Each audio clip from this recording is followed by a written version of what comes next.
श्रीमंदिर जाई महाप्रभु को दर्शन करिसेंती बाबा बागेश्वर धामर बाबा धीरेन्द्र कृष्णा सास्मी।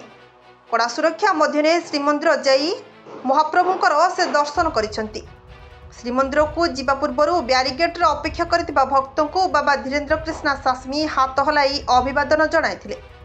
सिंहद्वार निकट में पहुंचा पर वरिष्ठ सेवायत मधुसूदन सिंहारी तांको महाप्रभु को खंडुआ दे श्रीमंदिर भितर को पाछोटी नहीं। श्रीमंदिर भितर प्राय 20 मिनिट बागेश्वर बाबा अतिबाहित करथिले। घंटी द्वार दे से प्रवेश करी जय विजय द्वार निकट में से महाप्रभु को दर्शन करथिले। परे मां विमला मंदिर, कानपता हनुमानी मंदिर, लक्ष्मी मंदिर में दर्शन करने पर महाप्रसाद सेवन करथिले। श्रीमंदिर दर्शन सारी प्रतिक्रिया रखिछंती बाबा धीरेन्द्र कृष्णा सास्मी। हिंदू राष्ट्र को सशक्त करने सह विश्वर मंगल कामना नहीं महाप्रभु निकट में प्रार्थना करथिले।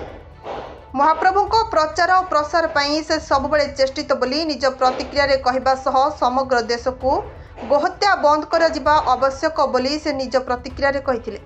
तेबे बागेश्वर बाबा को देखिबा पाई श्रीमंदिर भितरे और बाहरे प्रबल भक्तों का समागम होइथिला। कड़ा सुरक्षा बलय मध्य बागेश्वर बाबा महाप्रभु को दर्शन करथिले। गतकाली संध्यारे बागेश्वर बाबा पुरी काहीं आसी एक होटेल रे रात्रि यापन करथिबा बेले आज महाप्रभु को दर्शन करी निजको भाग्यवान मन करिथिबा कहिसेंती। Bureau report Odisha digital.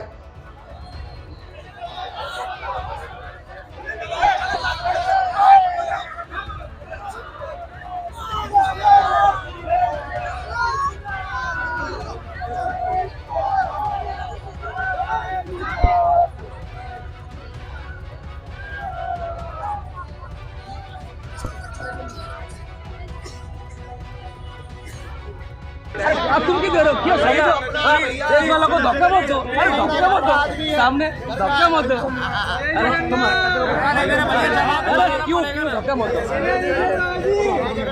बनाओ वीडियो। हाँ चलो जाओ।